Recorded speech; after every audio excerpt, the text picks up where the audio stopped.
मत से मोहब्बत के नाम पर आपने पिछले कुछ दिनों से सुरक्षा बलों पर हमले देखे। लगातार इस्लामी भीड़ को मारो काटो का शोर मचाते सुना। हिंदुओं के घरों और दुकानों को निशाना बनाने की साजिशें रचते सुनी। पर तमाम चीजें ऐसी भी होती रही जो आपकी नजरों में नहीं आई। आती भी कैसे? वो सब चोरी छिपे जो हो रही थी। ऐसी ही साजिशों को बेनकाब करने का जिम्मा सुदर्शन न्यूज का है।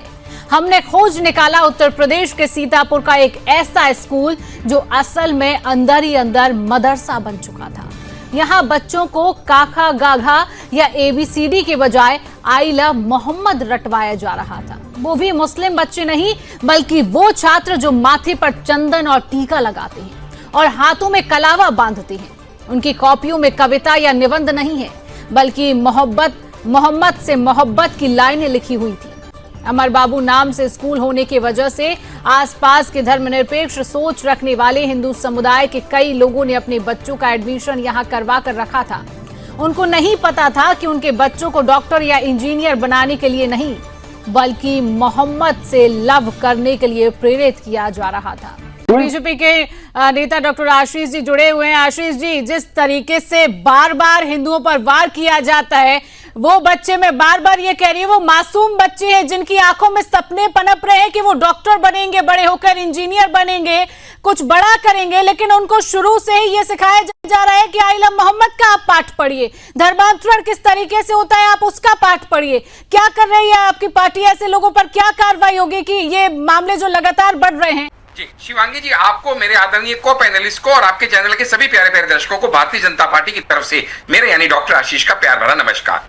देखिएगा, यहाँ पे बहुत ही विचित्र परिस्थिति मैं देख रहा हूं आपके डिबेट में कि हमारे जो मुस्लिम स्कॉलर हैं वो बहुत ही तर्कसंगत और बड़ी ही अच्छी बात कर रहे हैं, लेकिन समाजवादी पार्टी जो तुष्टीकरण से बाज नहीं आती है वो कुछ भी करके यहाँ पे अपनी अलूल जुलूल बात फैलाने का प्रयास कर रहे हैं। देखिएगा, सबसे पहले तो डिबेट का टॉपिक ये है ही नहीं कि आई लव मोहम्मद और नॉट। किसी ने नहीं कहा कि आई लव मोहम्मद कहना गलत है, यहां तक कि बीजेपी ने भी ये नहीं कहा। हम भी मानते हैं कि आपको आर्टिकल 25 के अनुसार अपने अपने धर्म का फॉलो करने का आपका पूरा अधिकार है, लेकिन दिक्कत कहां है? दिक्कत यह है कि यह देश कानून से चलेगा, कॉन्स्टिट्यूशन से चलेगा।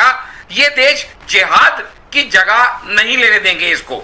इस देश में शरिया कानून लागू नहीं होने देंगे और हिंदुस्तान का इस्लामीकरण हम किसी शर्त पे मंजूर नहीं करेंगे। यहाँ पे शर्म आनी चाहिए ऐसे लोगों को जो ये हरकत करते हैं। अरे आप अगर किसी भी धर्म को मानते हैं तो आप गर्व से कहिए ना, हम उस धर्म को मानते हैं। आप हिंदू हैं, आप मुस्लिम हैं, आप बुद्ध हैं। आपको नाम बदल के कोई भी व्यवसाय, कोई भी काम करने की जरूरत क्या है? आप क्यों अपने विद्यालय का नाम अमर बाबू निकेतन, विद्या निकेतन रखना चाहते हैं? अगर आप मुस्लिम हैं और अगर आप मुस्लिम की तरह ही वहां पे मदरसे की तरह पढ़ाई कराना चाहते हैं तो पहली बात, नाम क्यों बदलना? सबसे बड़ी बात। दूसरी बात, छोटे छोटे बच्चों के भविष्य के साथ यूं खिलवाड़ करना, उनकी भावनाओं के साथ यूं खेलना, ये कहीं से भी तर्कसंगत नहीं है। ये दंडनीय अपराध है जिसके लिए उन्हें कठोर से कठोर न्याय संगत जो है परिणाम भुगतने पड़ेंगे। सबसे बड़ी बात, हम इतने टाइम से जो कहते आ रहे हैं, लव जिहाद क्या है? किसी दूसरे धर्म के व्यक्ति को प्यार करना या उससे शादी करना कोई जुर्म नहीं है। जुर्म क्या है? उसको धोखा देना।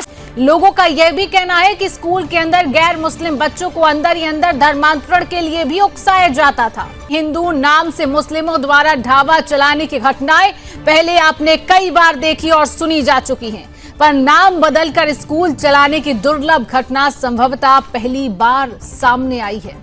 सवाल यह भी उठ रहा है कि अभी तक कितने ऐसे अमर बाबू निकेतन जैसे नाम वाले स्कूल हैं जिसको कोई समीउद्दीन या नईमुद्दीन के साथ बुर्के वाली साहिबा चला रही हैं और अंदर ही अंदर मोहम्मद से मोहब्बत सिखाई। तस्वीरें टीवी स्क्रीन पर लगातार, और अमर बाबू शिक्षा निकेतन स्कूल के बाहर की आप ये तस्वीरें देख रहे हैं और उसके बाहर प्रशासन की गाड़ी खड़ी हुई भी है। I love Mohammad. आखिरी प्रतिक्रिया आशीष जी आपसे लूंगी, कब कार्रवाई होगी? बार बार यही सवाल खड़ा हो रहा है। सीतापुर से जो तस्वीरें सामने आई, बरेली से जो तस्वीरें सामने आई, दोबारा इस तरीके की तस्वीरें सामने ना आए, इसके लिए क्या कार्रवाई की जा रही है? आशीष जी, असल में हमारे देश के अंदर बैठे जो जयचंद है, जो यहाँ समाजवादी पार्टी के अशोक जी बैठे हैं, मैं उनको संबोधित करते हुए बताना चाहूंगा कि ये जो सारा ये तमाशा शुरू हुआ ना, आई लव मोहम्मद अच्छी बात है, आप मोहम्मद से प्यार करते हैं, लेकिन उसके लिए जुलूस जलसे की जरूरत कहां है? और उसके बाद जो कानपुर से शुरू हुआ मामला बरेली मऊ से होता हुआ और सीतापुर पहुंच गया है, तो दर्शकों को ये जानना चाहिए कि इसका कहां से शुरू हुआ। जो कांस्टेबल जुबेर अहमद खान है, जिन्होंने सबसे पहले ऑडियो वायरल क्लिप वायरल किया जुम्मे की नमाज के बाद शुक्रवार को, वो समाजवादी पार्टी के साथ जुड़े हुए पाए गए हैं। तो इस समाजवादी पार्टी की जो जड़ें हैं, जो ये सारे शांति को भंग करना चाहती हैं उत्तर प्रदेश में, उसकी परतें अब धीरे धीरे खुलती जा रही हैं। और जितने लोग इसमें ऑलरेडी दंगों में पाए गए हैं लिप्त, वो भी आपके दर्शकों को बता दूं कि योगी जी के चलते हुए 21 FIR हो चुकी हैं, 1324। चलिए ठीक है आशीष जी, समय का अभाव है, ठीक है, समय का अभाव है। आप सभी पैनलिस्ट